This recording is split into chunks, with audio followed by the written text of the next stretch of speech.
Good afternoon, ladies and gentlemen, mothers, fathers, daughters, sons, brothers and sisters. This is the first look at, from myself, King-Kodiak.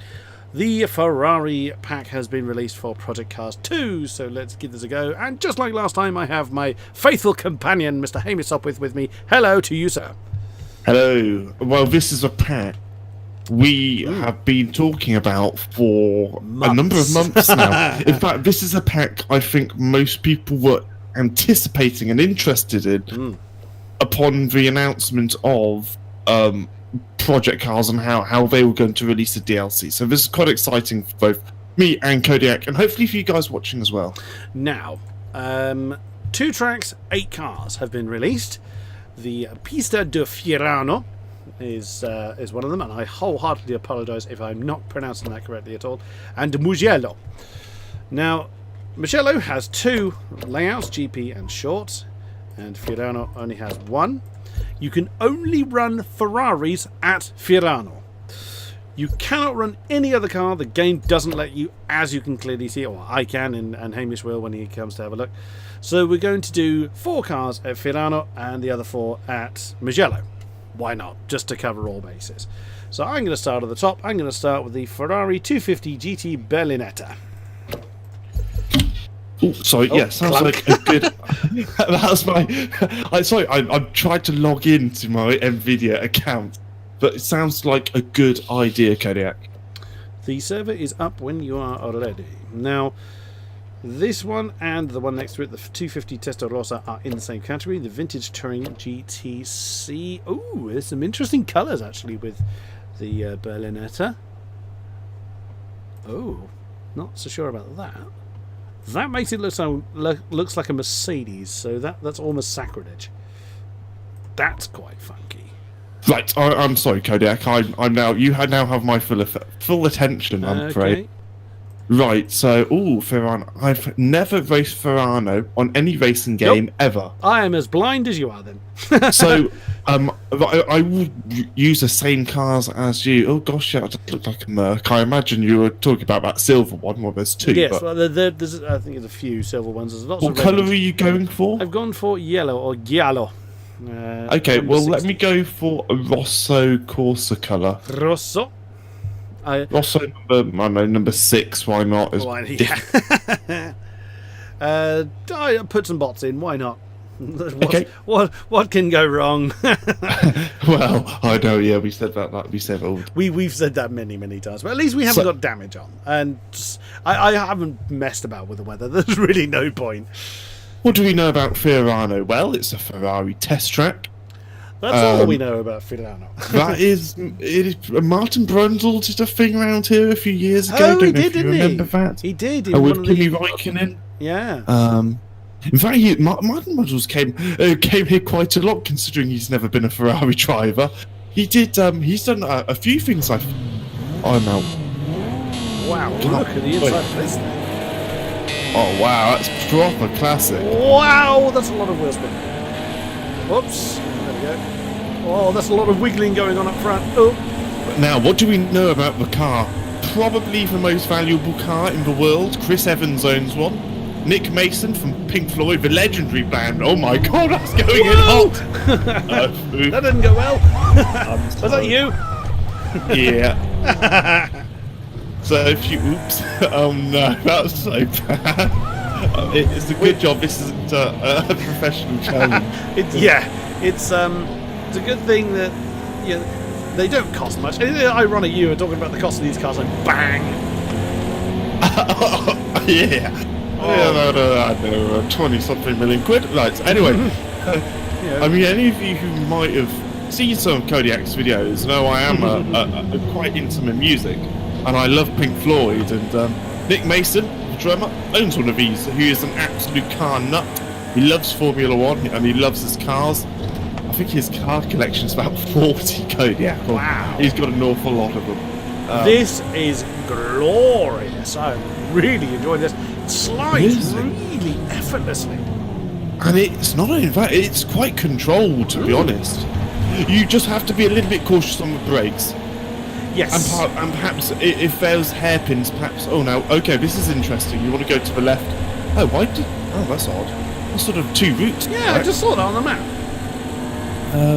Not sure what that was about. No, I'm liking the track. It feels very Whoa, very cool. wow. So this is obviously in Maranello, I think. I think so. I don't know. But that's It's where very narrow.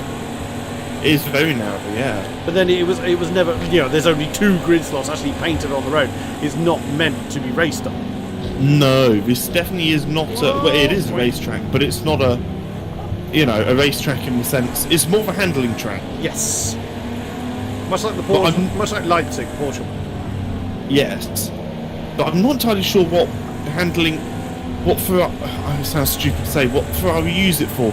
Because they used to use it for Formula 1, but now they can't because of all the rules and regs. And I love these cambered corners and these big curves on the inside. I think I turned rules off because we didn't know what these cars were going to be like to drive. Oh no, I'm going to need some of that but now! I've literally Well, I followed you, but not quite as badly.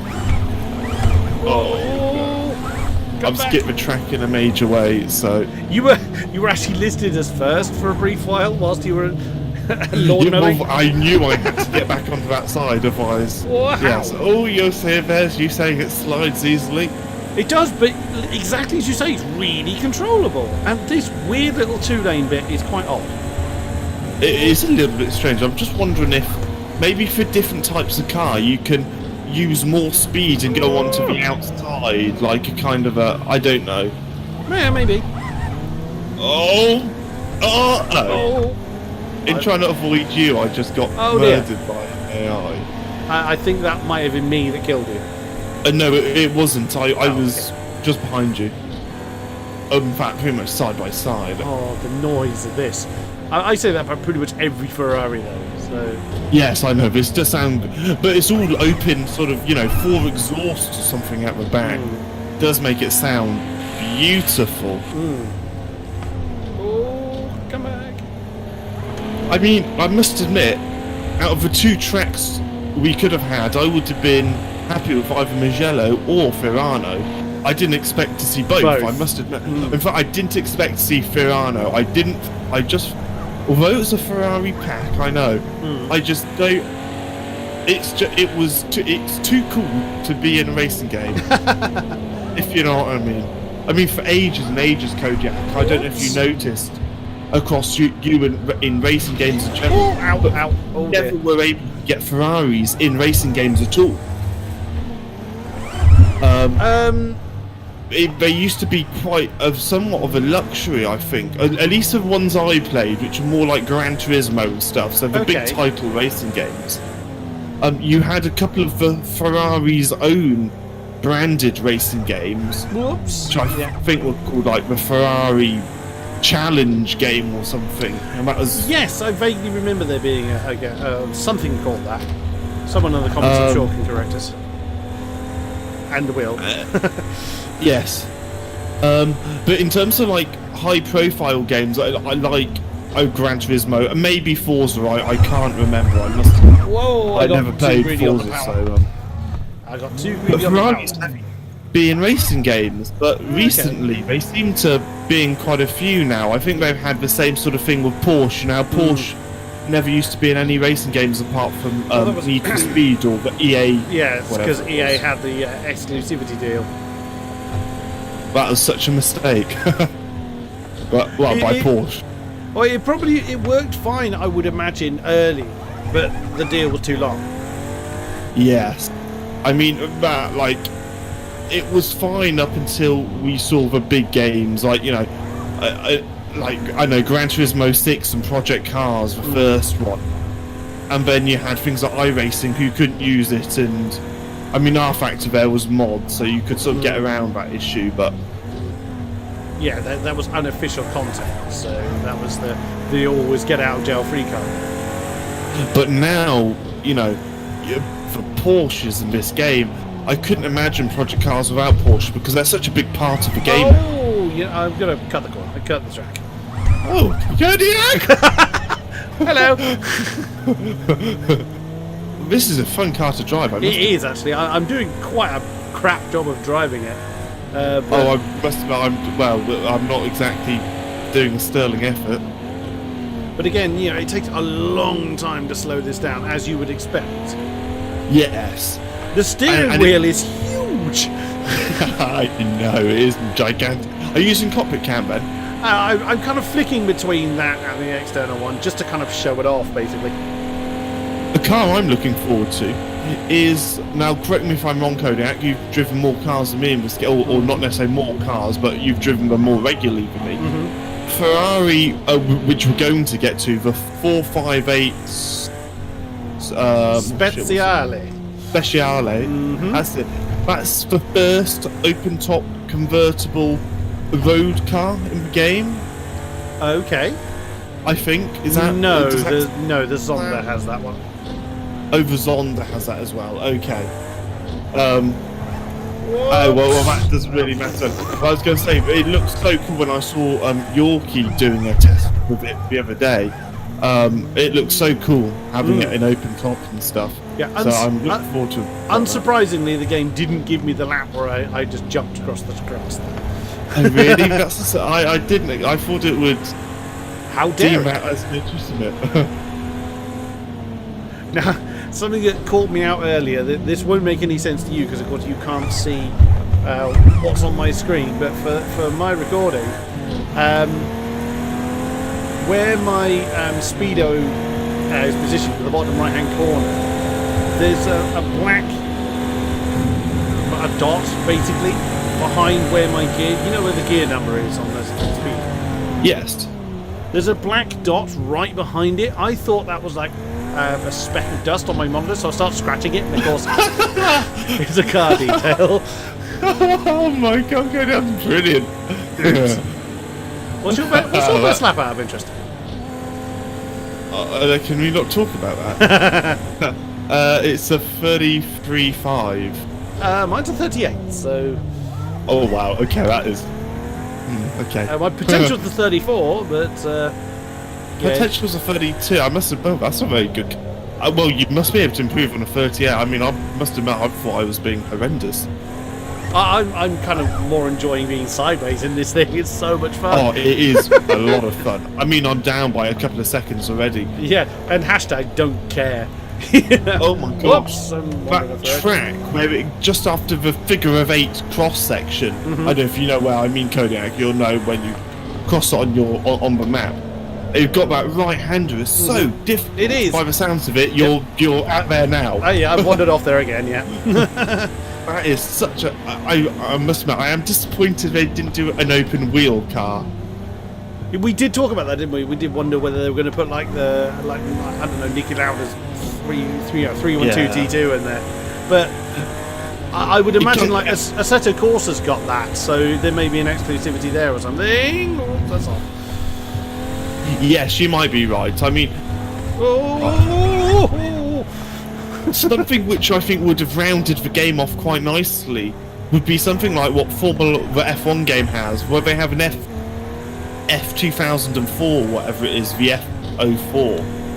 I think that would have been quite a nice addition to the game, where it kind of has an sort of a mid-era of open wheel car, because they have the 2012 F1 car, or effectively the 2012 F1 car. Oh, in the Formula A, yeah. Yeah. And then obviously they have a lot of the classic Lotuses and stuff up until the 80s. So I think a mid-2000s would be quite a nice addition. Wouldn't it be great if, because they've had these 5 DLCs, including the pre-order one, announced since before launch. What if, like, towards the end of the shelf life for PCAS 2, they suddenly said, oh, here's one we never told you about? I kind of have a semi-feeling that might happen. That would be cool if they did, but again, what would they put in it? And single-seaters would probably be, they've done rally cars, they've done... Le Mans cars, they've done the whole Le Mans package. They've done all the group, they've added a group. What was it? What did they add? A Group 4 or something? Kodiak, did they add? Group 4 existed beforehand. That had the BMW 1 Pro car in it. That's had things added to it. One car from this pack, actually, I seem to remember. Yes, that is correct. And they've they've done like you said, they've sort of dived into everything now. Apart from they haven't introduced a single open wheel car. Not in DLC form. No, they haven't. Not in DLC. No, and that would be cool if they did that. But yeah, good luck getting that out of any SMS employee. Yeah, I mean, Kodiak can obviously talk to. We have a couple we could talk to, but yes. They ain't gonna say. But they're not gonna say anything to us. Oh God! Wow, 130s at the Tusterossas at the front, and then that third and fourth is another couple. I think of the Berlinettas. They were 31s. I was nowhere near that. So Kodiak, it's a good time. This is first, unless you're ending the episode. No. We'd put the whole thing in one episode. I'm going to go to the next car, which is the 250 Testarossa. Yep. Likewise. Now it'll be interesting to see how this car handles. Well, I'm going to go dangerous, Kodiak. I'm going blue. Oh, there's a weird one with a green go faster stripe on it. Yep, why not? I'll go with that. You were saying? Well, what was I saying? Right, it's a good time to probably announce now that, first of all, if you haven't seen on Twitter anyway, me and Kodiak will be commentating over the PC side of the Split 1. We will. Season 16. And also, my God, are there a lot of sign-ups. Oh, there is a lot. I had a look today, as we're looking at 270. Mm-hmm. That's something like 13, 14 splits. And that's in the main league alone. That's not including the assist league, which is about another 2 splits, which I saw yesterday. So yeah, and of course all the consoles have their respective sign-ups. My God, that's a lot of wheel spin. Yeah, that sounds phenomenal. Oh, it does. Ah! Yeah, again, brake early. So yes. Oh my God, detailing on the car's phenomenal. I've just had a look on the that's the inside of not your car, the car just in front behind you. But yeah, so really looking forward to that. We've had some big names still, likes of Danny has joined. Yep. A lot of I haven't seen Brendan Lee. No, I haven't seen the Sultan brothers either. No, not at all. I was actually having a snoop. I looked on Finn's what's it earlier today, and he hasn't posted anything since end of last season. So so who knows? Yeah, well, one of the brothers kept kind of closing his Twitter, didn't he, for a period of time? But they were away abroad for a period of time. But yeah, it would be awesome if they came across to see the whole, Flying Finn, Alonso, Brendan Lee, Formula Danny, actually cross swords before. Oh God. F1 Esports actually takes off, to see how they do. My only, I say it's a fear. It's a bit of a strange thing to say, but my only fear now is that esports is AOR very much leading. I've just spanned your car from last time. Oops. F1 esports is growing so huge, and AOR are very much, I'd say, one of the leading leagues in terms of drivers we have a connection with esports and drivers and that side. But I'm hoping we don't start to lose some of the big names because they only focus on esports, which would be a great shame. It would be a great shame. But then, doubtless we get new talent as well. That's what I was coming on to say, is that then the next generation comes along.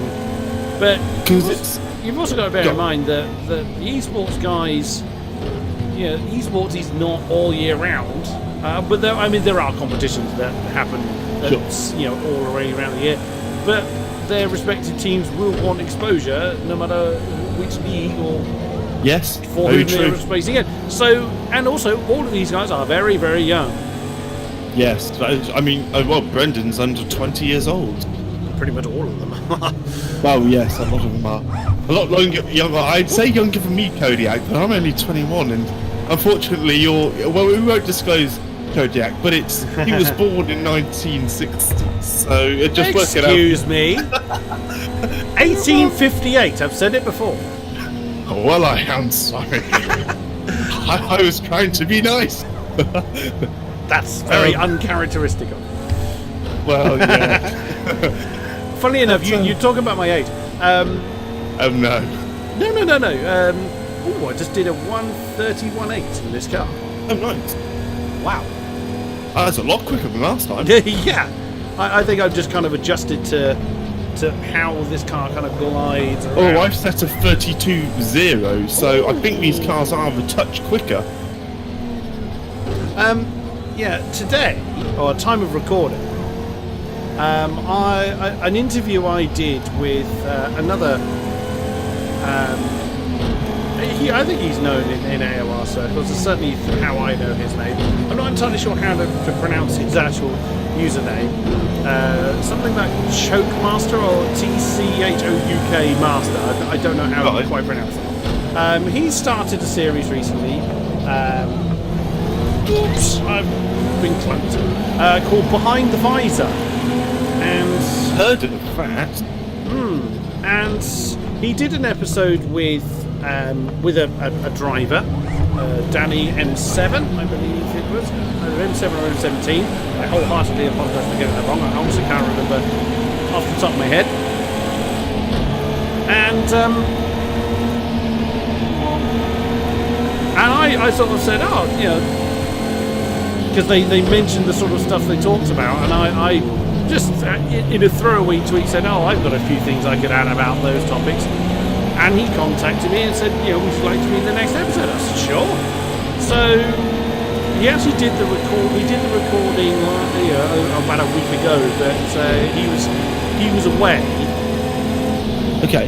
So didn't have time to kind of edit it together because he wanted to put like a couple of our commentaries in there. This is sure. This is what they've done before.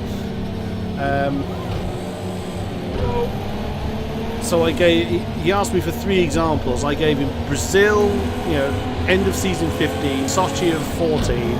Oh, what race Sochi was flipping out. That will always be one of the greats we've ever done. I don't think. I mean, carry on the story, Kodiak. I can't. I'm trying to remember what the third one was, and I can't remember offhand. But funny enough, I mentioned the fact that I'm quite a lot older than the rest of than pretty much the rest of the community. So it was actually really good fun to have that interview. So I highly recommend it. Look that one up on Twitter. That's where it got advertised. The series is called Behind the Visor. I'll have to take a look at that. I think that'll be quite interesting. Yeah, that Sochi race is probably one of the AOR great races ever. Yeah. I mean, the amount of publicity that got afterwards. Oh God, it's huge. Yeah. But we had half the field, the top 10, in contention for the lead at one point. I know, and it was right until the last lap. In fact, there was very much penalties decided the end grid, which is which how close it was. Whoa, my God! You came in a bit hot. Oops! And because I was distracted by you, I did spun. you just you were facing the right way, then you weren't. I was just about to get going again when I saw you coming in like a torpedo. Momentum. I give you, but no. I quite like this sort of Maggots and Beckett's scenario going on. This car, I don't know whether it's just I'm used to how this car is sliding now, whereas I wasn't with the Berlinetta, or this one's easier to control. This car is just fabulous. I do think this car's a bit easier to control. It is quicker though, but I don't know in what way. I can't quite put maybe I'm just more comfortable with the car. Yeah, it's just you are quicker with it than it being outright faster. Because it is basically an open-top version of the thing we've just driven. I think so. I didn't actually look at the stats. Oh no, I'm so sorry. That's okay. Oh, well, you did power out of that corner quite nice. It was going well for a brief moment. Oh, well, until the grass. Yeah. Oh my God. Oh no. No, brace! I was so desperate not to hit you, I just drove off. Yeah. I'm liking the track. It's very, to use the words, it's very testing. Yeah, it's really, really challenging. It is, and it's quite cool how they have the shell colours as well, which is like a shell, shell Ferrari, and long time partner of the Prancing Horse. Oh, that's cool. They even have, like, on the right-hand side, on the start-finish line Kodiak, you'll notice a garage, and that is the garage which the cars leave. So if you're in a F1 car, or I presume any car, and you're about to go onto the track, that garage by the start-finish rate is where you sit in preparation to go out. I dread to think how much the laser scan of this track cost. I mean, they've got a lot of Ferraris in the game already, so that is a good thing. Yes, I imagine it was quite. I mean, imagine some of these cars. They must have cost quite, especially the 250 and stuff. I would have thought would cost quite a lot. There's nothing hyper modern, but like you have the. I'm really looking for the F12 TDF. Yeah. Well, I think the most modern one, I think, is the Track Day A one. I think I can't remember what it's called off the top of my head. We'll get to that. The LaFerrari. Oh, no, not the LaFerrari. No, the FXXK. Yes, that's the one. No, that is a year before. That is a 2015. Oh, is it? Yes. Ah. I don't know that from the top of my head, Kodiak. I've got a list on the thing. It tells me. I'm not that. It's your regular weekend window shopping, isn't it? Oh, of course, Kodiak. I regularly go in and put my FXXK on pre-order or whatever it is. Although you have to be invited to buy cars like that. You get invited by Ferrari. With the power of some of these things, I am not surprised. Or the raw, just the plain worth of them. Wow, that is true. So in Ferrari, I don't know if I've told you before, Cody, but you have this kind of point system.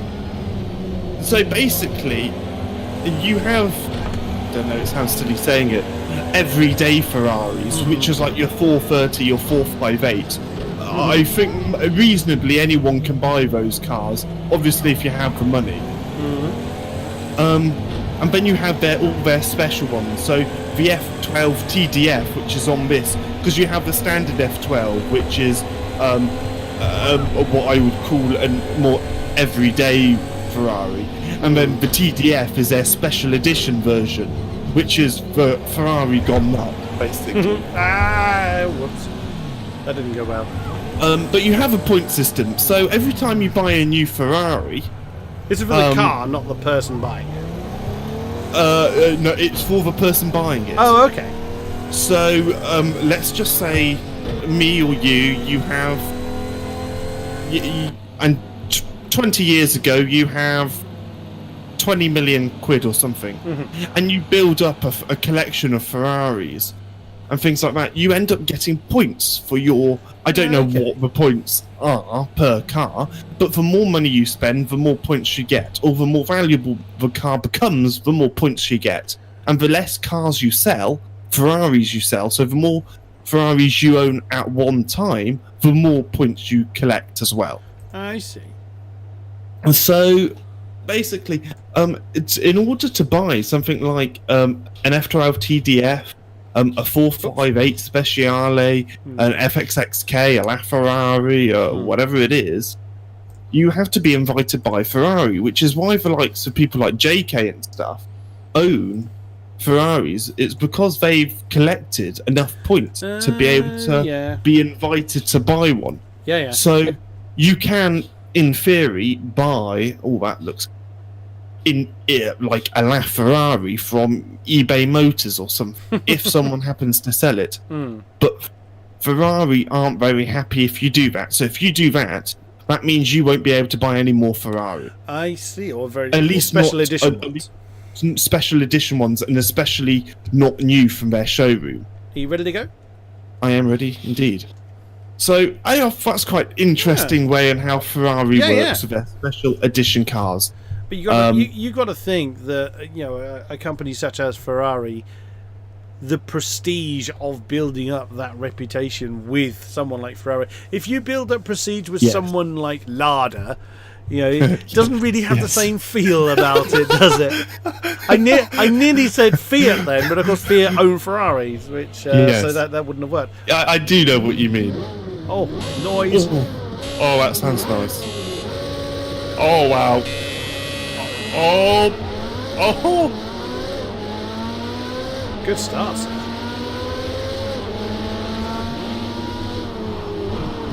Wow, this thing. Oh wow!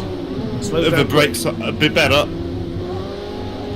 I also noticed that the wheels on the cars we just did were very, very, very thin, which of course they would be. Yes, these ones are. Oh my gosh, this car feels amazing. I daren't turn. Oh, I didn't mean to dive bomb that. Oh, wow, that was a big old kick of the tail from you. Oh my gosh, you're going past. Oh, come back. Oh, I've shoved you unceremoniously off. No, I'm still side by side. Oh dear. We both made the same mistake. But I kind of left you out to dry. Oh, this car. What a machine. I'm guessing I have to lift off a bit. Probably about right. You got that better than I did. Oh no. Yeah, I kind of had to dive on the inside of you then. Ow! I just got punched in the face by another Ferrari. Oh, that's an expensive crash. Oh, that was Nenzo that just clunked me in the face. There's that garage you were talking about. Quick car. Oi! Sorry, hello. Kodiak.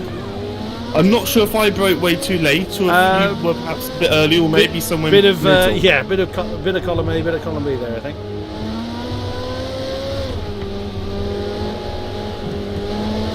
Gosh, it would be amazing to drive something like this in real life. Oh, wouldn't it just?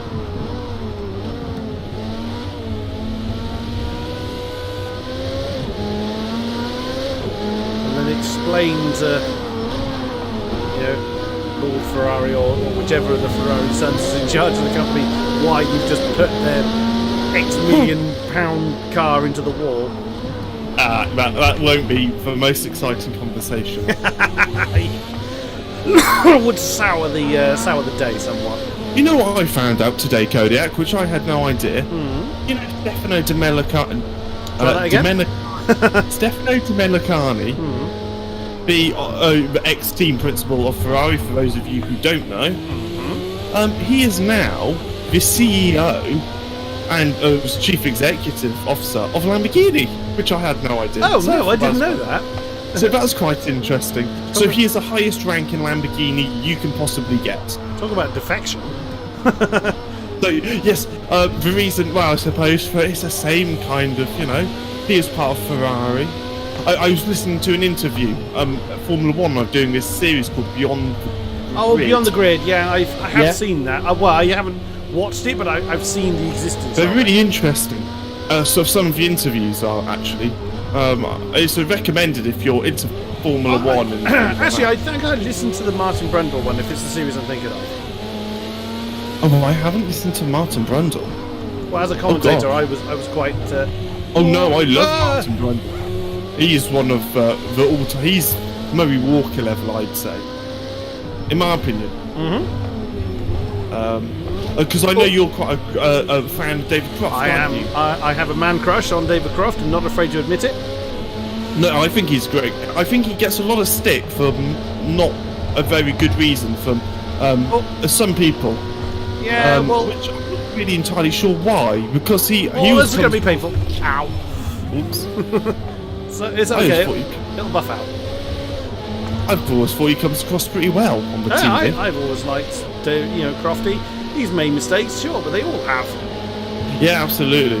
I do like Martin Brundle, and I like the style and how he talks. I always find he's very easy to listen to. It was interesting to listen to Brundle's interview when he actually retired from F1 racing. He did not want to go into commentary. He was actually essentially kind of dragged into it, but he said he really did not want to do it. He said, I don't see the point. And I found that really, really interesting. Because he did commentary the season after he retired. So he's basically never been out of Formula One. No. Since his first race. Wow, you had a big old snap of oversteer, man.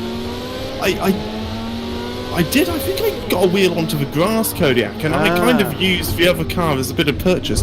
But I'm now leading the race. You are. I'm right behind you. And I'm being hunted down by the bear. The bear's doing the hunting. But also something else. I mean, also you've got to bear in mind that the whole grid walk is entirely his creation. Yes, well, I know. In its form known as today, it was him that started it, and now then obviously everyone did it. Because if you look back at like the really first ones he did, there's no one on the grid. I know, it is strange. It's just him and obviously the usual team personnel. Yeah. But yes, it is. It is really cool on how.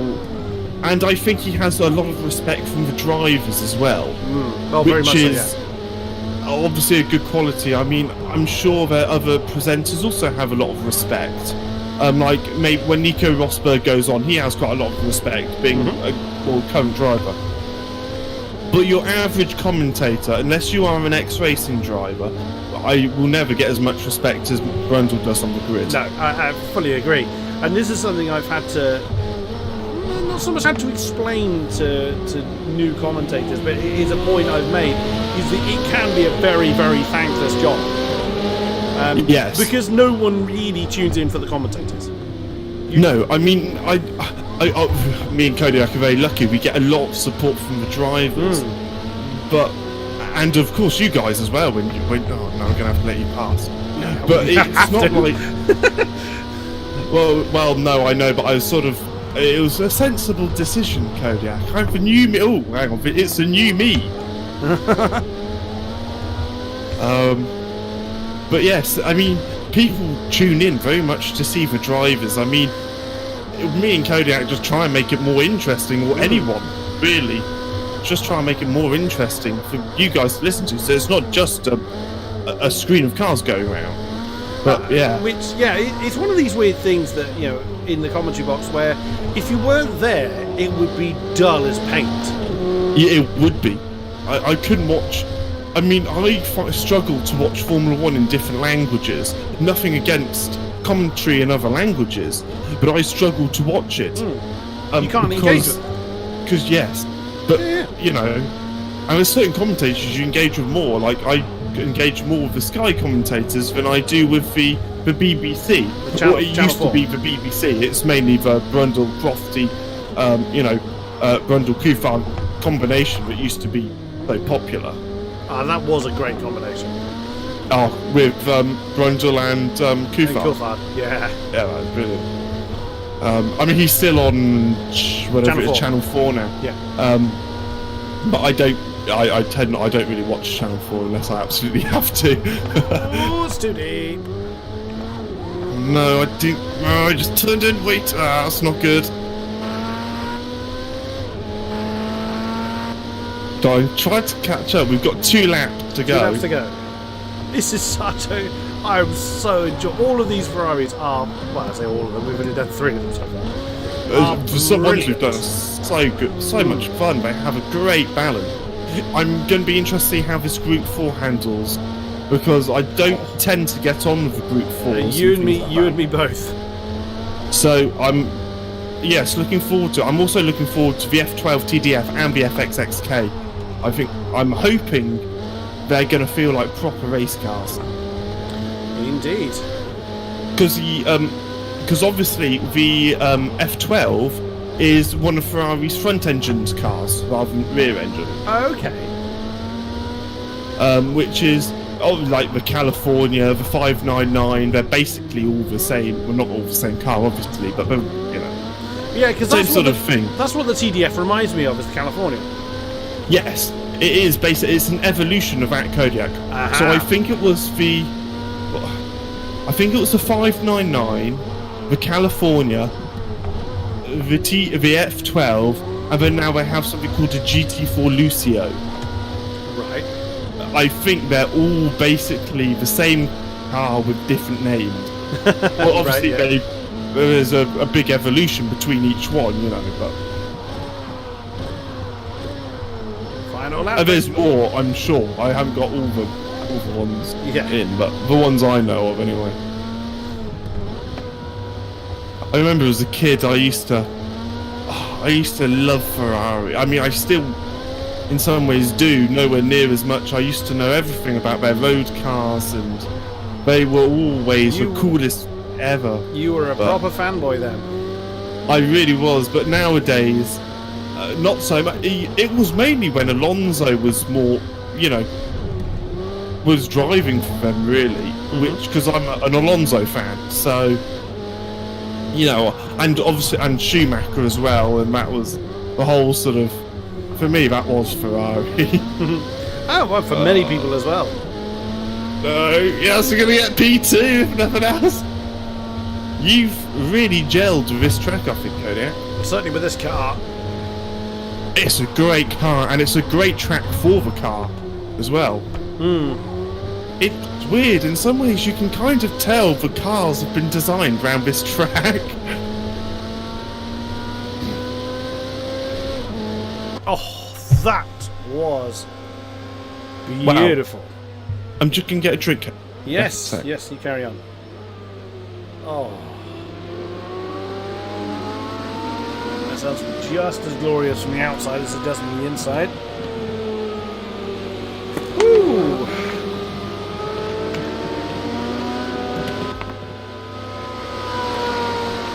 Oh, Hamish will be annoyed when he sees that. 54 thousandths in it. Nice. Okay, what is next on our list? So we've done the two 250s, we've done the Speziale, and now it is the 512 BBLM. Now these two are the vintage prototype A's from the Le Mans pack. So it's got the same chassis, well, same chassis identification, the 512 BBLM. Oh yeah, that's something I was going to look at. Was there a spec? Yeah, there is a bit of a spec difference between these two. I'm back. Hello. Did you look at the our fastest lap time difference? No, I didn't. 54 thousandths. Oh my god. Who to? You or me? Me. Oh wow, that's very Yeah, 120.2. So for ones, I'm not sure. Here we go. It's the Group 4. Oh, this is interesting. Some interesting. I'm going to go with the green one. Nice. This looks like an utter brute. I think I'm going to struggle with this thing. What am I going to go for? Oh, this is quite cool. Like, sort of a red and blue. A red and light blue. Oh, yeah. What I'm really looking forward to... Sorry, Kodiak, go on. I was going to say, it kind of reminds me of the BMW M1 Pro car, the kind of BMW racing colours. Yes, very much so. One car I'm looking forward to is my favourite car of ever is the F40. Oh, yes. I think I've said, I'm sure whenever we've driven probably the F50, I've probably mentioned how much I like the F40, but oh boy. Oh my Listen god. to that. Woo. Whoa, that takes off from the line. That's, I didn't get any wheel spin. No, I didn't. Oh, wait, Twitter's going nuts. Oops. Yes, I could... You heard that, did you? Yes. I don't know why I suddenly had like 2 or 3 messages arrive at once. Well, you know, that's what it's like being as big profile as King-Kodiak.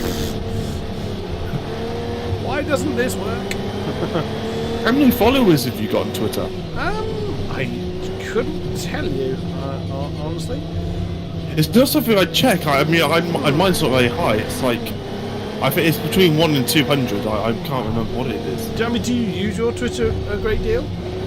Not really. I mean, I do retweeting and I use it every day, but only to catch up on stuff. Not to tweet it. I don't tweet a great deal. I've never been... I'm of the wrong generation to be really big on social media. I haven't grown up with it. So I see it as a necessary I suppose I evil. very much have.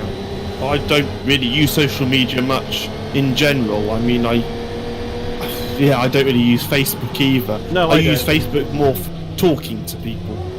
Which was its original design. Well, that and it being a picture store. This car is glorious. I'm really really enjoying this because I thought I'd be struggling with it. Yeah, so did I. It's a great car to drive. Watch the brakes into turn 1. Yes, they lock up if you're not careful. That's exactly what I've just found. But it's not an unpleasant lock. It still slows down, which is quite a weird thing to say. Well, you would hope so. Well, yes. But you know, sometimes you lock up and you sail off the road. And you can sort of bring it back somewhat. Oh my god, this car is the handling is on point. Very much so. I feel like it has a lot of turning and cornering. Whoa, that was... Initial cornering grip. Now, we're not sponsored by Ferrari, nor are we complete Ferrari anoraks, but we are just really, really enjoying these cars. Yes, yes, that must be said. There are a lot of cars I'm sure me and Kodiak would usually prefer to be driving, but today, now, on this track, not at the moment. Oh my god, I've got a massive onto the arse. I've looked backwards and wandered off the road. Oh dear. I didn't spin. I just didn't do that properly. They're pretty quick actually, not hugely slower than the 458, I don't think. Just a lot easier to corner with. Yeah. I mean, I think when you really start to push, I'm sure this car becomes a lot harder. Oh, probably. I haven't looked at setups actually. I'm wondering if they've got any special setups for. Oh no, yeah, because we. I accidentally set this to jump straight into the race, so we haven't had a chance to see whether there's anything besides loose. Okay. Because sometimes, you know, they introduce certain setups, like maybe they have like a Fiorano setup or something on the Ferraris. That's an interesting thought. Whoops. Because it is a very unique track. It's not top speed at all. No, really. It's all corners and there's a lot of camber and there's a lot of using of the curbs. It's got like a lot of the great corners from a lot of the great racetracks all into one small little package. Wow, my front right tyre is not happy. No, nor is mine. I'm getting quite a bit of wear, I must admit.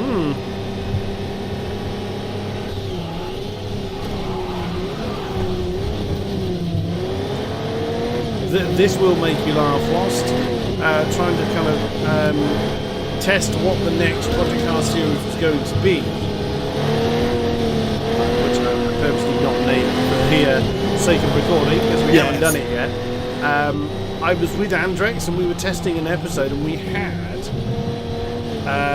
the Mercedes 300 SLs, the classic Register and GTD, and he said there's a hole in the roof. What? Okay.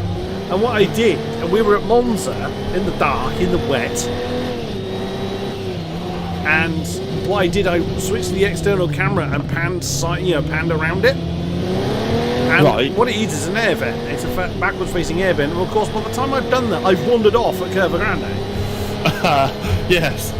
Yeah, because no. Yeah, so instead of picking like just after Parabolica to have a look, I choose in mid corner, in the dark, in the wet, with damage on, and then go and stick that in the moon. Well done, Mick. Yeah, and funny you say that. That was exactly the voice. Your voice, those words, was exactly what I heard after that moment. Oh, really? I've just had a cracking lap. Oh, what did you do? 20.3. Oh, well done. I'm 20.9. I've got a potential of 20.017. 19.4 is my potential at the moment. Very good. So I'm really getting to grips with this car. Oh, I'm taking too much there. What position are you in? Oh, 6th. A 6th, but I'm on. Well, it's not really your train, to be honest. It's from P2. Whoa. haven't got. No, I have just overtaken one AI. I feel so confident in this car. I don't know about you, Kodiak. I'm not having this kind of. I feel like I can really attack the corners and really go for it without flying, knowing that I'm flying off. Yeah, you're not soaring away at the wheel, fighting to get the tail under control or anything like that. In fact, they've all handled pretty well, even those classic ones, bearing in mind the era they're from. Oh, I'm pushing a little too hard now. I'm not getting my braking points right. Yeah, there does become a point where you're just sort of, where you're trying, and it's just, and it's amazing how you think a couple of meters makes such a big difference. Oh, it really does. Not just in the corner you're coming up to, but if you've got a faster entry out of the previous one, and you don't take that extra braking distance into consideration, you'll fly off the road. So there's a name on the sign-ups, which is very fascinating to me. Whether we're commentating on him or not, I have no idea. My tyres are beginning to become dead. Someone called Double D1010. Now, I don't know if it's a name you recognise, Kodiak, but he's been around since AOR became AOR, rather than ARL. Me, but yeah. And he stopped in season 13, which is when I stopped racing. 13 was the first season you and I did, I think. Or was that 14? Oh no, what am I thinking of then? Coming 30. It might have been F1 2013 season. Shit, it's not older than that. But season 10, I think. Which was the last full season I did. Anyway, I used to race with him, and he was very, very quick indeed on split one. He was at the same pace as Wycombs, if not faster. Wycombs has re-signed up for PC, I've noticed. Oh, has he? Oh, that's good. See, why was he not PC last year? He was for a period of time, but he bowed out because he kept having screen freezes. So he jumped across to Xbox, I think. Yes, that does ring a bell actually. So he used to be the same pace as Wycombs, and he was very quick, but he had to stop for the same reason as Wycombs did. He kept having his controller kept disconnecting in races, and he couldn't do anything about it.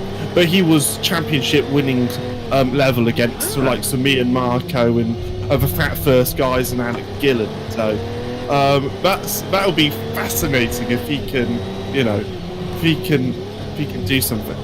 Now, at one point I heard, and I don't know if this is true, but I did hear a rumour that the top 100 drivers or something like that were separated by less than 1 second.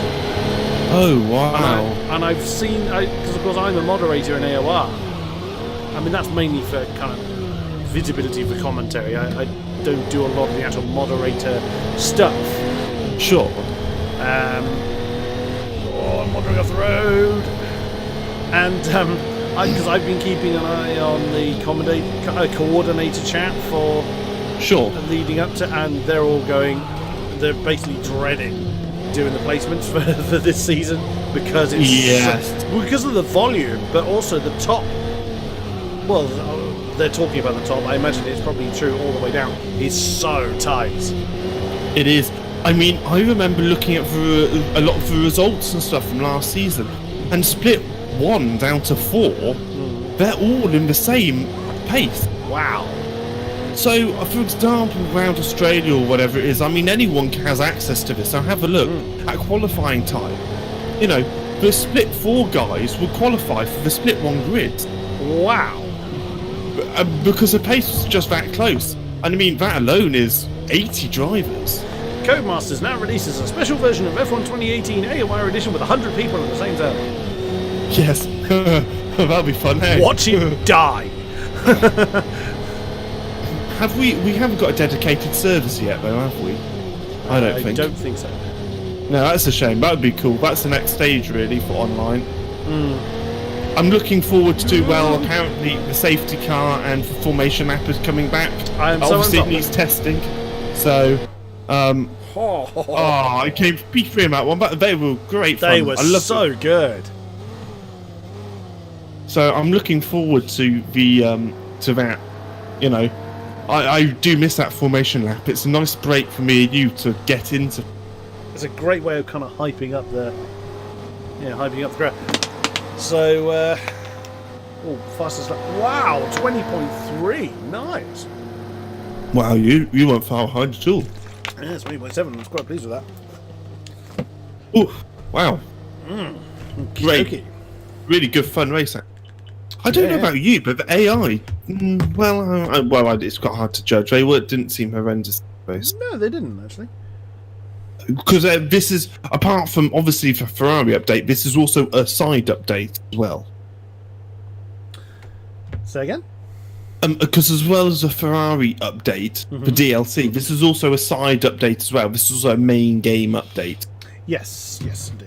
Sorry, I was looking at what actually caused my Twitter to ping, and it's one of our commentators who's on holiday at the moment, just celebrating something. So I won't say any more. Okay. Okay, it's time for Mugello. Let's do the short one first. Because reasons. Yes. So the next one in line is the TDF. Ooh, interesting. So this is a car I've been really excited about driving. It's in the Road A category. This is the most phenomenal V12 engine ever. In the world. I'm going to have... In the world. 780... Wow, it's not shy of horses. I quite like... Giallo Modena 2. So the difference between the standard F12 and the TDF, from what I understand, a lot of these black carbon fibre bits, they're all the TDF bits. So you'll... I'll start. You'll be able to see on the external model, you have a lot of black carbon fibre bits there, TDF pieces. You have the grills on the back, above the wheel arches there, TDF. Yeah. The engine has been upgraded from whatever it was to 780. I don't know how much extra horsepower that is. It could be 80 or something. But they're the main differences. I don't think, in terms of actual car, I think it's pretty much the same. I think you get some new inside. There's quite a few new bits and bobs like carbon fibre, this and that, which you can't get in the standard version. But yes, it looks. Oh, the sound is unbelievable. It has that same kind of lighting display on the wheel as the car we just left. No, not the Group 4, sorry, the Speciale. 458, yes. Okay, don't know where to brake, This reminds me very much of Turn 1 of Suzuka. Now I do know... Oh no, I'm running you out road, sorry. I got... Wow, unbelievable. Oh, dear. I'm now killing a McLaren. Of course, now we're not in Firano. We'll see lots of other cars, non-Ferraris. Oh, of course, yes. Yes, yes, that's just twigged now. McLaren. Wow, what a catch. Well, that was quite fluky. God, that engine sound is... They've really caught that engine sound nice. I have heard one of these cars before, and they sound... Oh, my God. Glorious. Oh, wow, okay, this is confusing. Wow, got a bit of a... I have driven this track, not very often, once on Assetto Corsa, a bit on Forza, whatever it is. I have 7 or 6, or Motorsport, I think, which is shit. Oh, that's going to hurt, that's going to hurt. Ow. Sorry, McLaren. Oh, power! Oh, I've just slid that car quite nicely. Whoa. Oh, God, wouldn't this be a nice car to own? I'm just popping down the shots. Popping, yeah. Yeah, three cities along because I can. Wow, you flew past me there. That's phenomenal. I do like Mugello. It has a nice, or whatever, however you call it. Well, that's as close as probably us English will ever get, Mugello. Mugello ricotamallo. But so that just you add some extra crap. Just various Italian-sounding syllables. Yeah. And I think that's what the Italians do, right? What's Please this stop, thing? please stop, please stop. There we go. Oh, that's is that oh shit. That's a radical already ahead of you. Radical, that's it.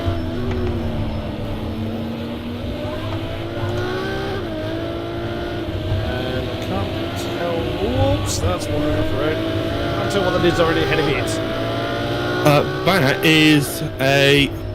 So it's a Zonda, possibly. No, I don't think so. You'd hear No? the damn thing from 3 miles away. Well, I don't know. I imagine this car's probably a bit louder. Well, yeah, that's true, actually. It's not short of a scream or two, this thing. That's one way to do it. Oh, the speed!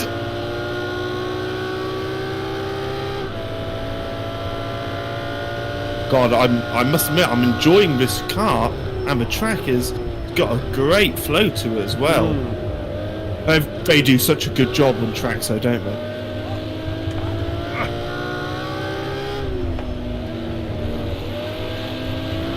Is a... What? Oh, it's a Vice Hatch. That's the Porsche Vice Hatch. Ah, okay. No wonder I didn't know what it was. Just wait for it to run out of Kerr's energy, then you'll be fine.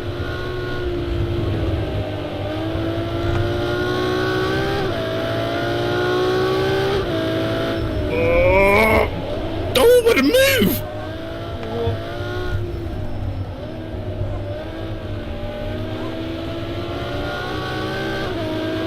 God, doing quite well so far. I'm going to try turning stability control off, see how I do. And that's how I've got it. It handles so well, Kodiak, without it.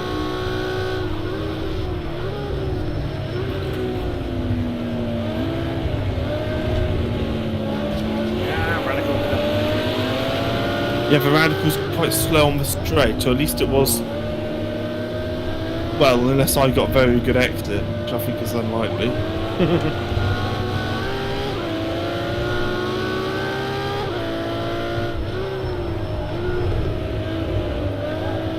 Because a lot of... You've got to turn the wheel a lot round here. Oh, dear. How much shorter is the short version of this track to the I standard don't know. version? It's 1.4 miles old, dear. Oh dear, I over-rotated somewhat. Oh dear, where are you now? Down to last. Oh. I spun it. I'm following another. I'm following a Speciale. Oh no, it can't be a Speciale. That's road B. It's going to be another one of us. TDF. Oh, come on.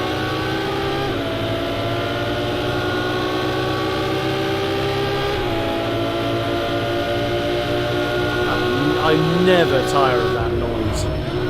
Oh, I know, it just is... I love the V12, the screaming V12 is just phenomenal, isn't it? Naturally aspirated, no turbos or anything, I don't think. I might be wrong on that, but... They tuned it right, they wouldn't need to.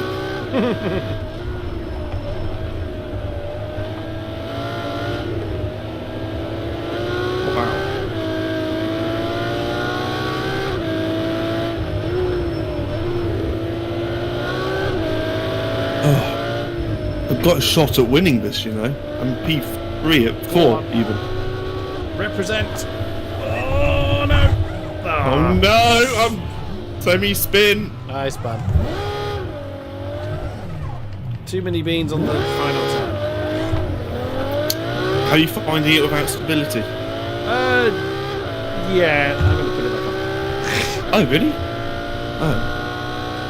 Well, only because I've spun a few I just times. turned it off from the beginning, so I don't know what it's like with it. It might be better for all I know. Only if you're a ham-footed bear like me. Oh my god, I'm just... Wow, what a move! I've just literally, I must admit, got a little bit too... tail happy into the corner and drifted round whatever it... What the hell is that? Oh, the... Ferrari, what's that? The other, what's the other one? The other road A? No, that's road B. It's not LaFerrari. The LaFerrari? Yeah, the LaFerrari, yeah.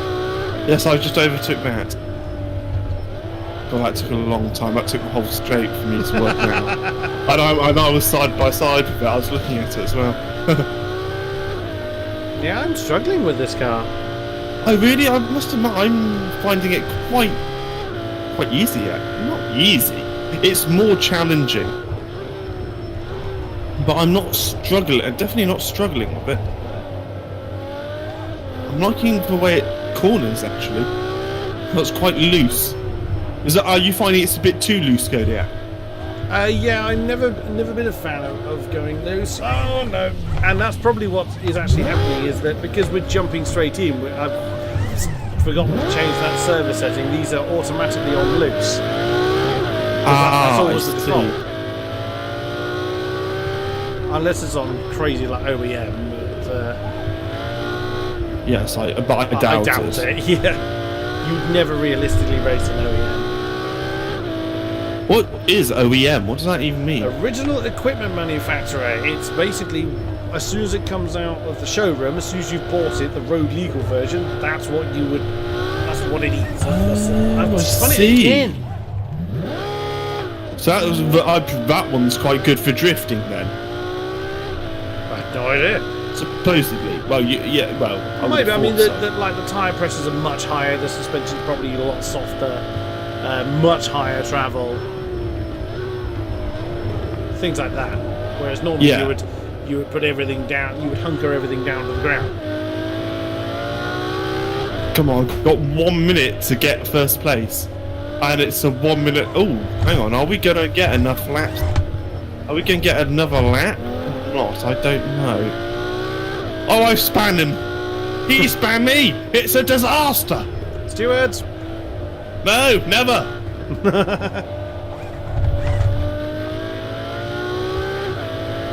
I've been pretty consistent with my lap times, Kodiak, I must admit. That's been good.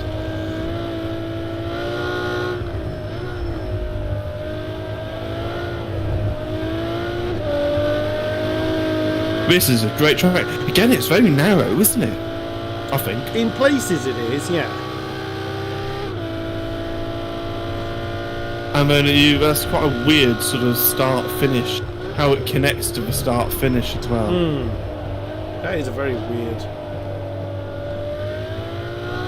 And I have won! Woohoo! Oh, nicely done. So the humans bookended the bookended the box, because you're first, I'm last. There's most significant places, I must say. Yeah. No one remembers much in between, just first and last.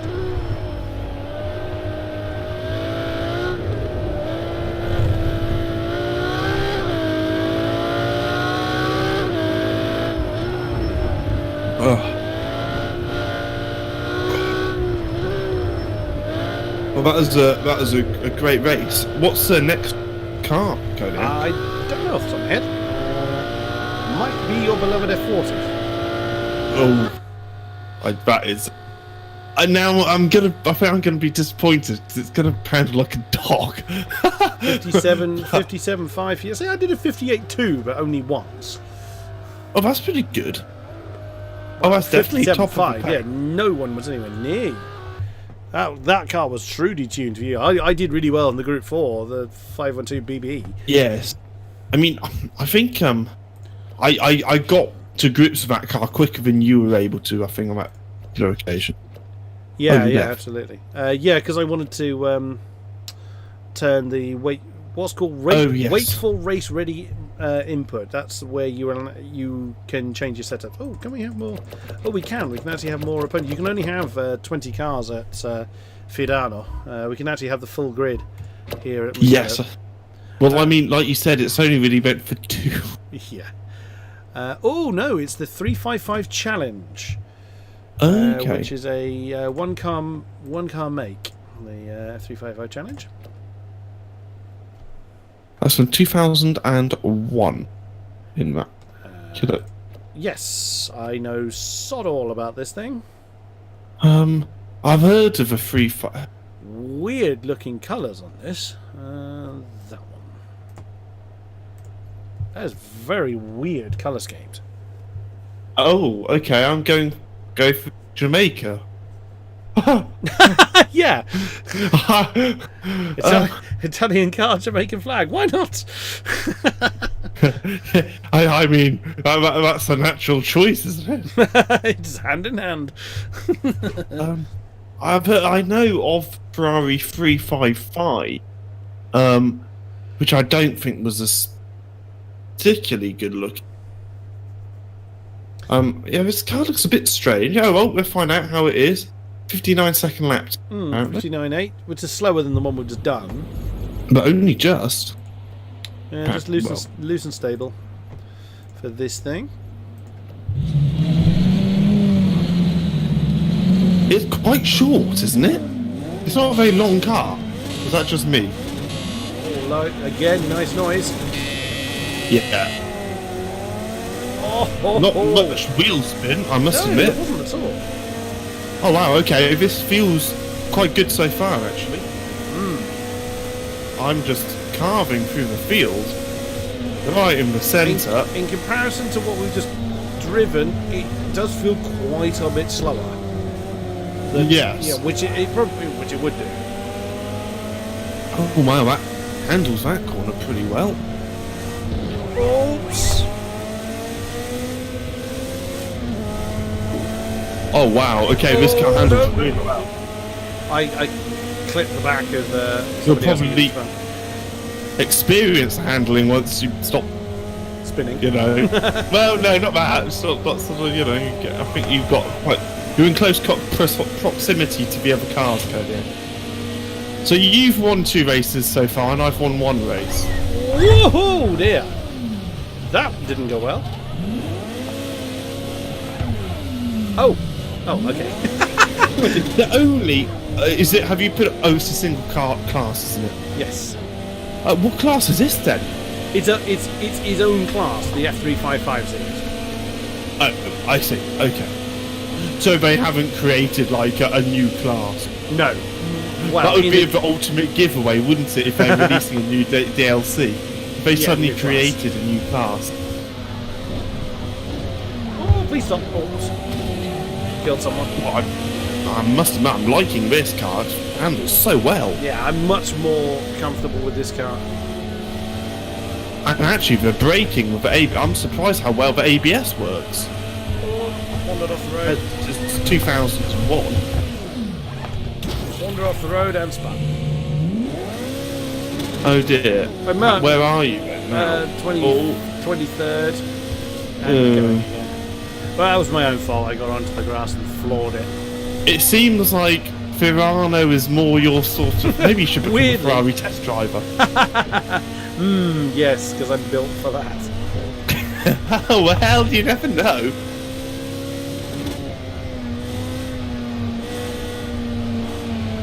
I mean, let's face it.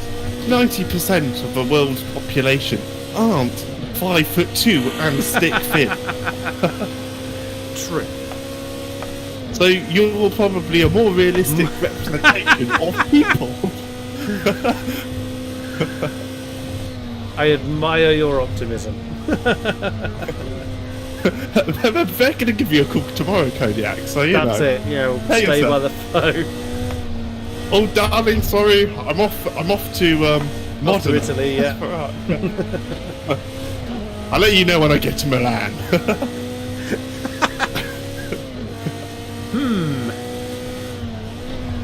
What concoction of drugs and alcohol have you been on today?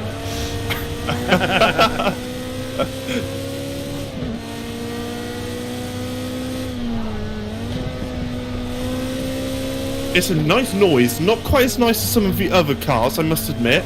It's a bit more, this is gonna sound bad. Pedestrian. RC, what do you call it? Micro lights. Okay, I don't know how you come to that comparison. I tell you what it reminds me of. It reminds me of the one in Road E, the classic 308 GTB. You know, the one with the pop-up headlights?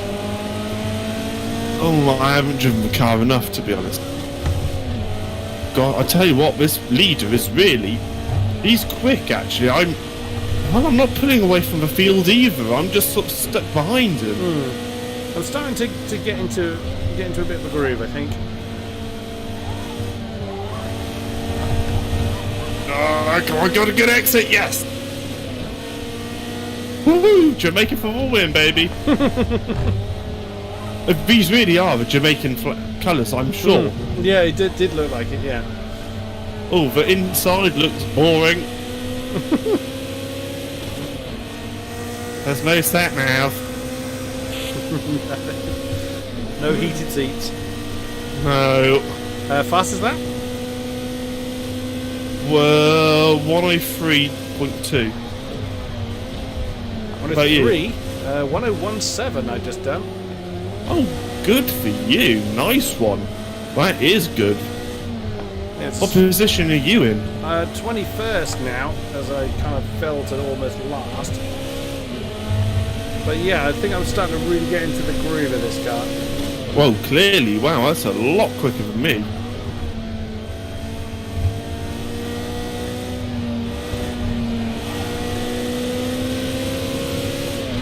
I see what I can do because I have technically been in traffic, so.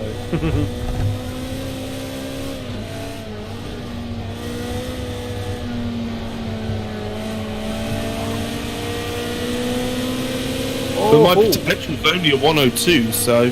Wow. Oh, front left is exceedingly unhappy. Oh, really? Mine's alright, actually. They got very hot on the exit of that last turn. What corners did you cut together at that time? How dare you? Only 6. Okay, that's right. I think it's only 7 in this version. Well, hang on a minute. There's only 4 corners. Magic.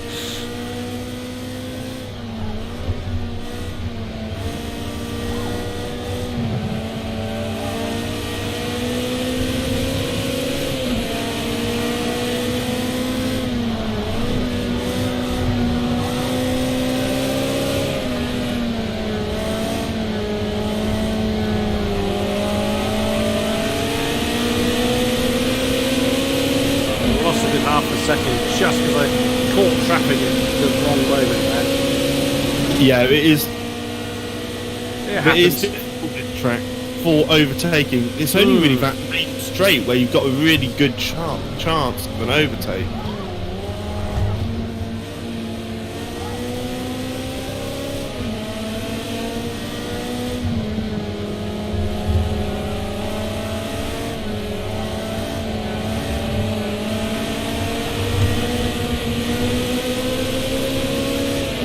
This is a good lap so far, but it's not an 01. Oh, traffic, come on! Come on. Gonna be... Oh, so 1.5. Oh, nice. It's quicker than me. Only just, though. Nicely done. But I have got a lot of clear air now in the front. Yeah, I've got a whole field of traffic, so that's probably me done for my fastest lap.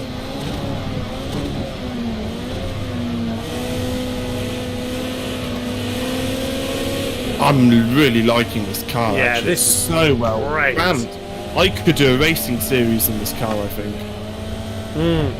I'm surprised, actually. I didn't think it would be as good as it is. Yeah. I really didn't I think thought it was was going to fun. have turbo lag.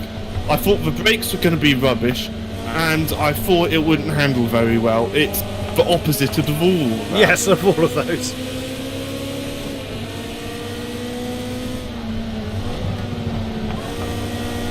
This is really quite a fun little circuit as well. Yes, it's it is actually. I'm liking this variation. I haven't driven this version of a circuit before, but Yeah. it's nice because it doesn't. Well, it isn't long, but it doesn't feel long either, which is quite good. Actually, I tell you what, Ferrano's a really nice length. Again, smacked into someone on turn 1. Oh, you're not that far behind me then. 12th at the moment. Oh, that's pretty good. About 11 seconds behind you. Whoa, that's off. Oh, I didn't spin it.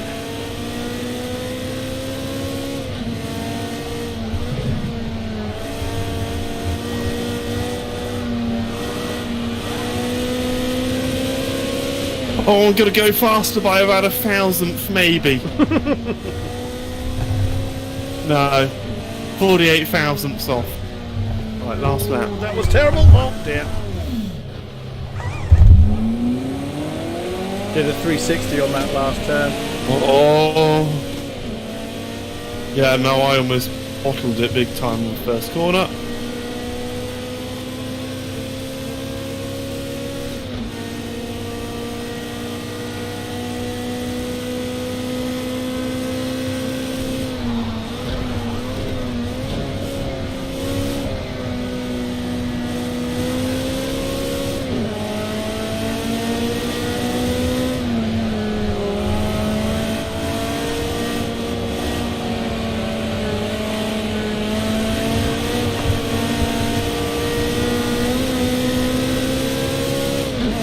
Oh.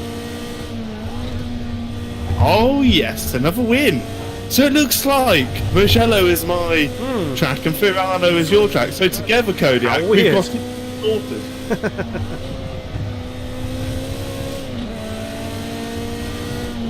And then for Imola, we can just invite Antrex.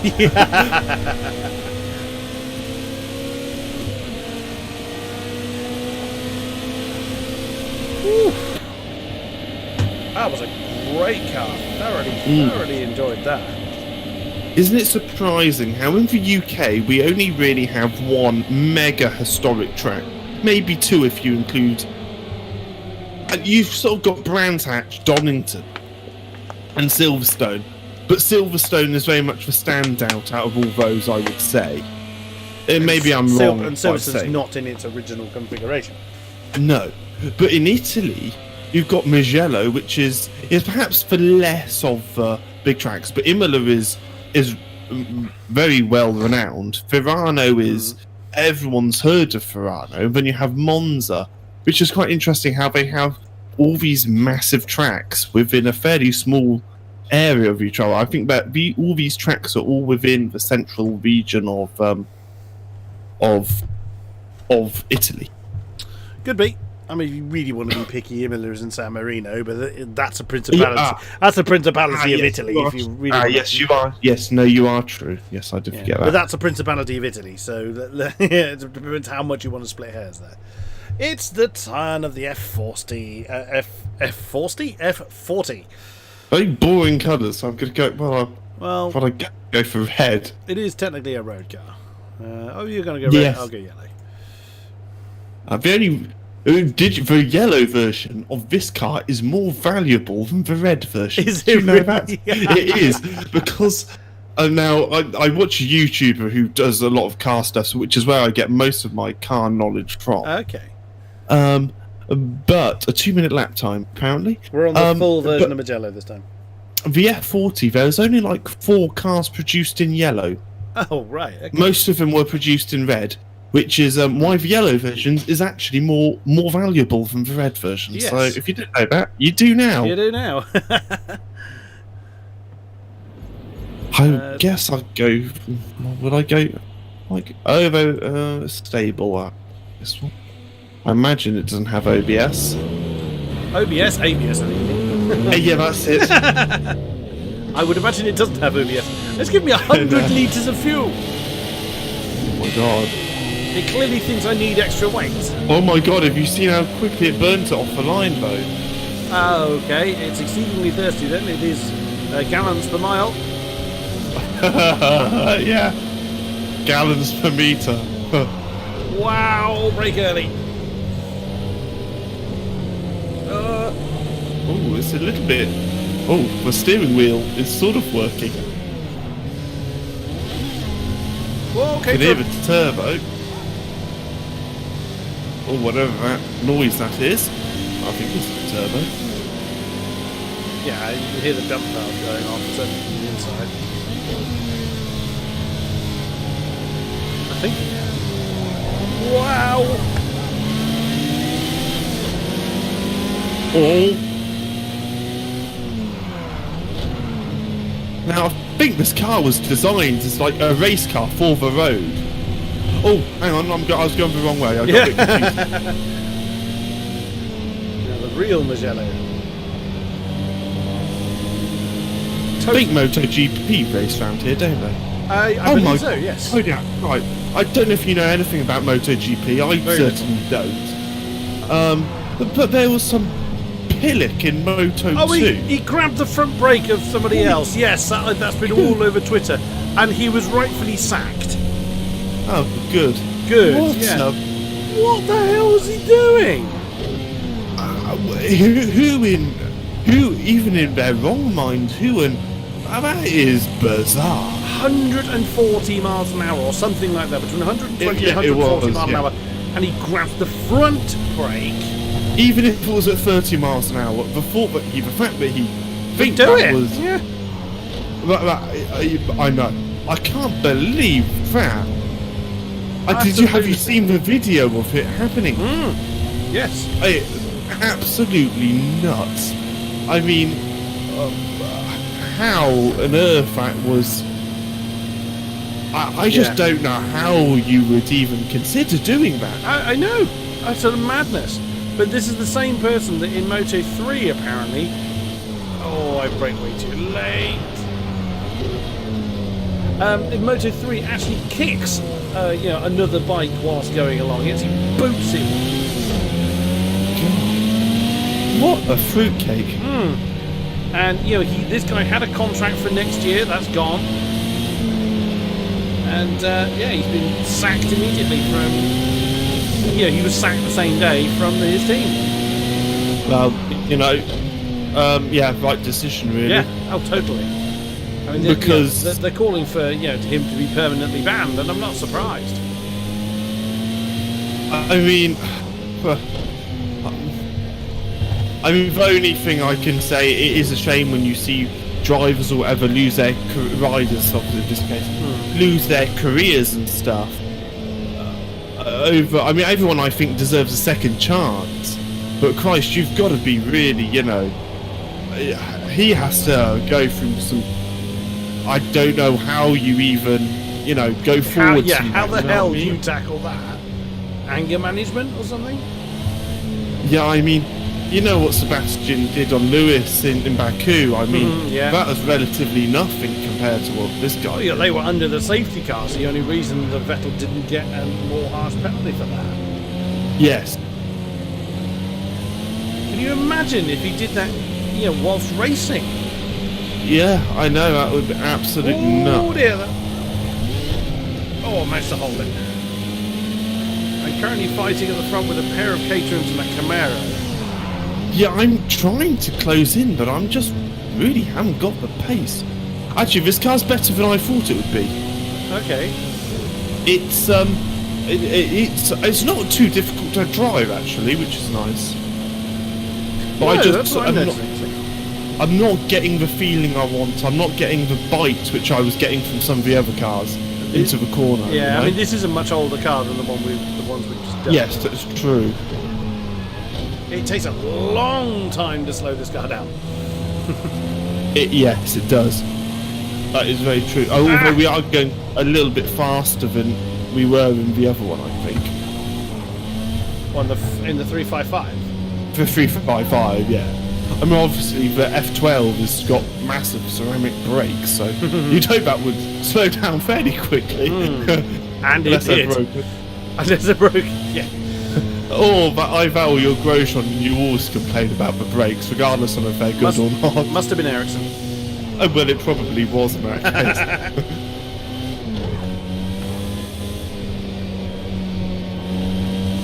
So, speaking of Formula 1, Kimi Raikkonen and Charles Leclerc swapping round. Wow, yeah, I know. Who would have put money on that? I certainly wouldn't have done. Wouldn't I put money on Kimi leaving for F1? Yeah. But not. Oh. Oh my god! That might have been me. Oh my god! I had to stop in shock. I saw that was a phenomenal sort of on style move.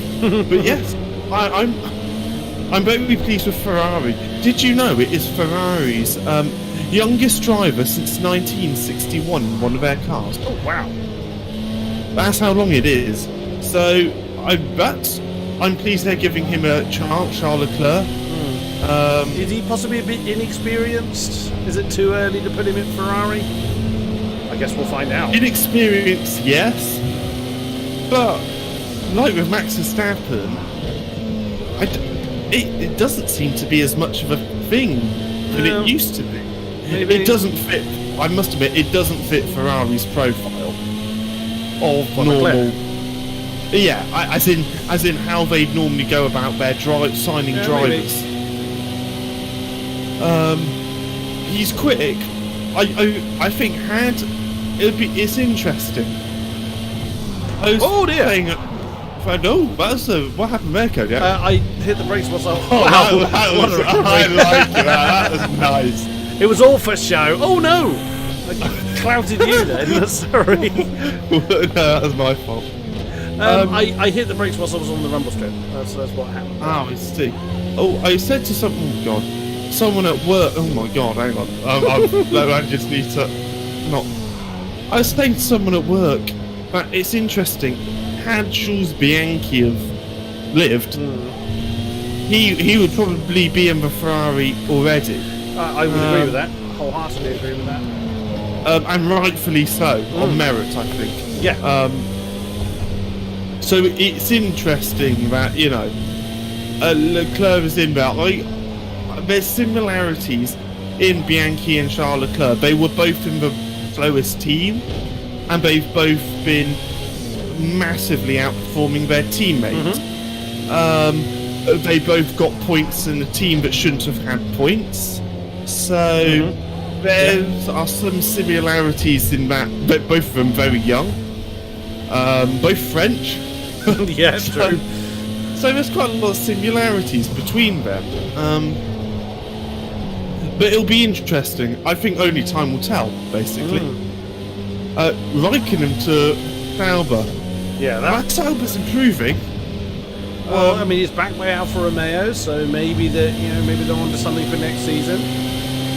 But I mean, I don't think they're completely stone dead last. no, There are points. So at least should Kimi have left his season as a Ferrari driver, his career in Formula 1 as a Ferrari driver? I mean, I don't think he needs some money. No. It was a bit strange, I must admit. But apparently, from what I've heard, is Kimi Raikkonen is very good with a team around him about building a team, which is basically what Sauber needs. So he's been to Sauber before he started his career in Sauber. Yeah, that's right. I doubt there's going to be anybody there that he worked with, or very few. But, no, I don't know how much of an involvement does Peter Sauber have. Apart from, I think I've seen him. He's too old for that now. He's just his name. I think I did see him at a Grand Prix this year, though. I'm sure he still goes to some. Probably. Sterling Moss still occasionally appears, and he's in his late 80s, early 90s. Well, yeah, that is true. This hasn't been a fantastic race, I must admit. It's been alright. Like the car, it hasn't blown me away, though. Oh, I've actually really quite enjoyed it. It's a handful. It's not an easy car to drive. You wouldn't make it better than I thought it would be, I must admit. It's easier than some of the road cars, that's for sure. It locks up the brakes very easily. I'm not having an issue with that, but I think because I'm so used to the F1 cars, I'm always probably overly cautious on the brakes. Whereas I'm typically very heavy on the brakes. That's why I rely on ABS so much. That might be because of your spinning, not necessarily your right foot. It might be more your left foot. Could be. Oh, nice move, Kate. That's not a sentence you would say very much in F1 circles. Yes. The caterer that just did a pass on me that I've just flown up the inside of. He's got the driver name of Dickon Springgate. Wow, what a name! What a name, Dickon. You wouldn't want to be him at school. No. That was great fun. Thoroughly enjoyed that one. I must admit, I am enjoying it. I enjoyed the 355 more, which I'm very surprised about. There hasn't been the wonderful. What do we have? The not Speciale. It was the Speciale, I think, before 355. No. Or was it the 355? I was particularly struggling with. No, I'll have a look in a minute when we get to the. So the next one's either 512 or the FXX. Is the we've already done the 512. It's the FXX. It's our final car of the show. Oh, is it? Yes. Did we do the 512? Yeah, that's the Group 4. How was that? Did I drive one? it? Did you drive that? Yes, we've driven it. No. The one I've just selected is the 512. Oh yes, yes, I remember. Yes. Okay. Welcome back. Well, thank you. Yeah, it was the TDF I struggled with. That was the one I was really struggling with. Right, it's the turn of the track day A. Oh my god. Wow, and a Mugello is a really good track. Ooh, that's a cool colour. That's a kind of a. Oh yeah. Oh wow, like kind of yellow lightning stripes going down. Very Lightning McQueen, that one, isn't it? It is actually, yeah. So I don't know how this car looked amazing on the trailer, I must admit. It looks like a proper race car.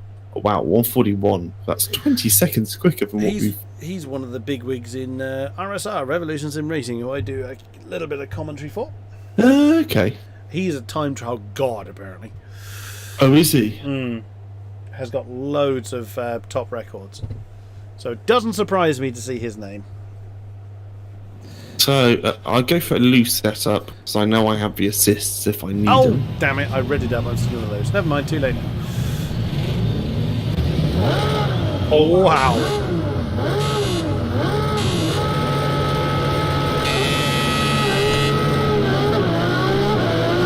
Now, change gear quick. Yeah. Crap! Woohoo! Please slow down. Damn it! Wow, the brakes aren't as hot as the acceleration. Oh, I've just done the ultimate 360. Whoops! I've killed a fellow. I've killed two of the FXSs. Oh wow, the handling is.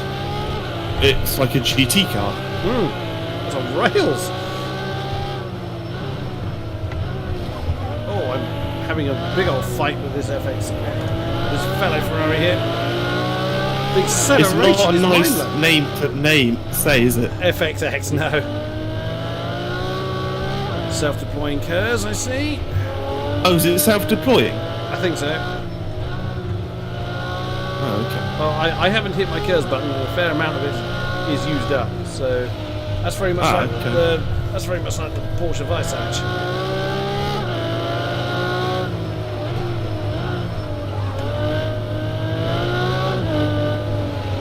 I was pressing the button anyway, which is probably why I thought it might not have been. Oh my god, I'm sliding all over the place. I didn't even notice it was there initially. I knew it had curves, but oh god, I don't think this car's road legal. No. But dear God, it's a lot of fun to drive. Is it like Ferrari road legal? I think it is, isn't it? Yeah, that's a road legal car. There's very few of them, but... I've never seen... Oh, bollocks. I have a snap. It really snaps this car if you're not careful.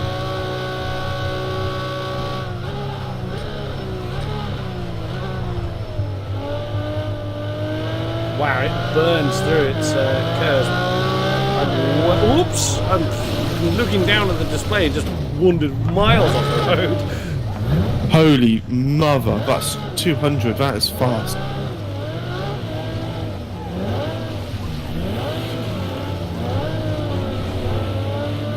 Oops. Acceleration in this thing is mind-blowing. It is. It's incredible. It handles well, but it sometimes feels a little bit unstable mid-corner. It actually has a... I swear I saw a rear flap come up on one of the other ones. Oh, there it is, yeah. Oh, what, on VFXX? Oh, right, I see. It's got a rear wing that pops up. Oh, that's cool. I haven't seen that yet. I have to go for an external cam to see it in action. Oh, yes, I can see. Oh, that is... I think it's more a cornering aid because it doesn't seem to be relating to brakes. It did come up when I broke then, for a second.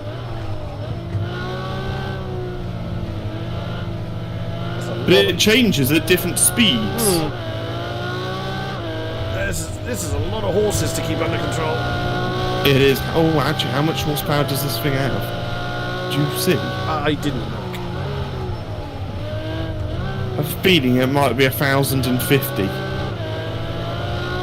Very specific. No, only because of what I quickly launched the game yesterday. I might be completely wrong at that. But I am now out of Kerr's energy. I will be soon. But this thing is, holy moly, it's fast. Okay, it does recharge a bit under brake.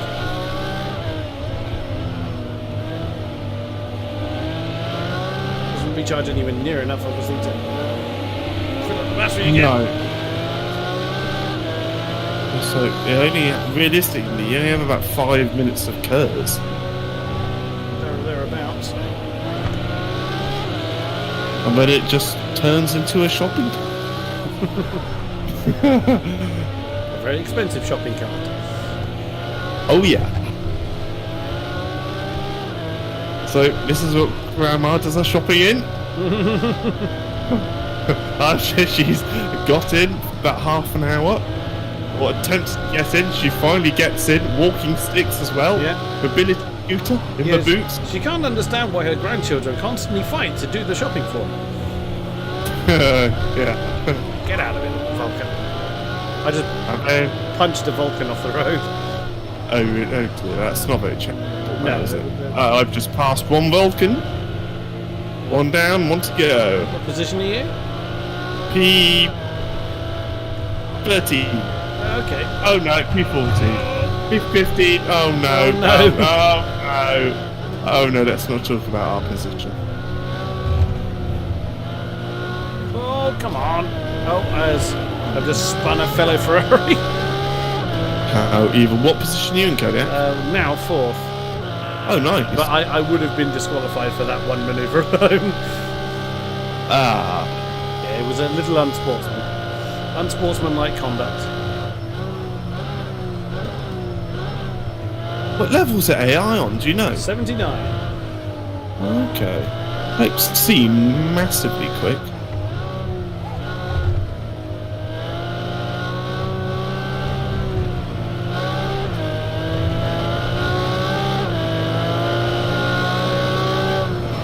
Okay, so I'm catching up to the top three.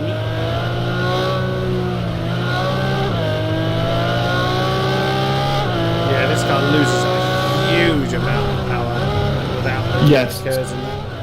I've noticed that. You don't fly past the cars, you sort of just slowly approach. It still has a hell of a lot of horses to use.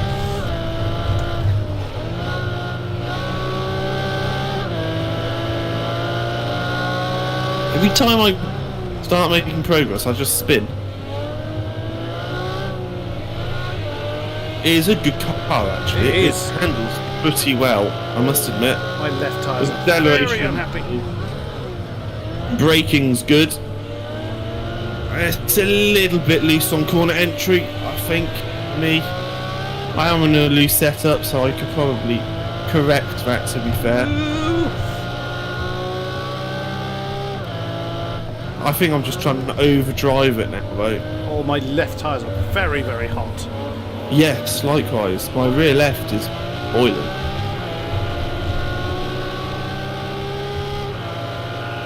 So that's a Zonda Revolution that is just been demoted to 4th, and the top 3 are now the Ferraris.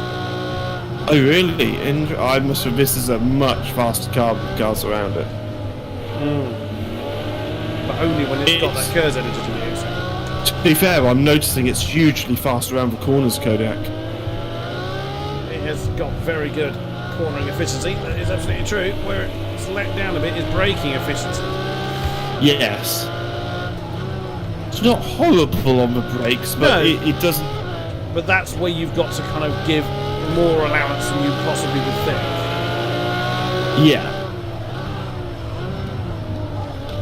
Clunk. And that's the lead. Oh, nice one. Oh, I drifted around that corner.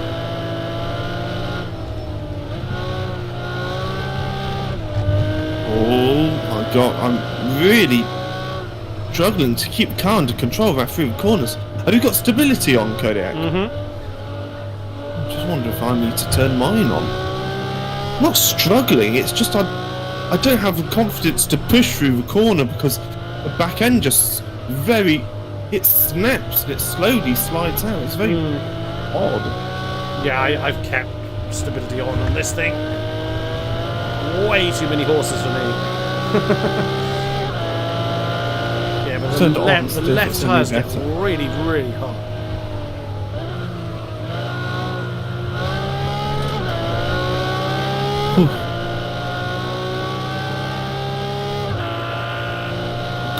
But even lacking the KERS energy, I'm able to keep ahead of those guys chasing me. Are they also in Ferraris? 2 of them are. One's in the Revolution, 2 of them are the other Ferraris. Oh, I've done it again. I've looked away at the wrong moment.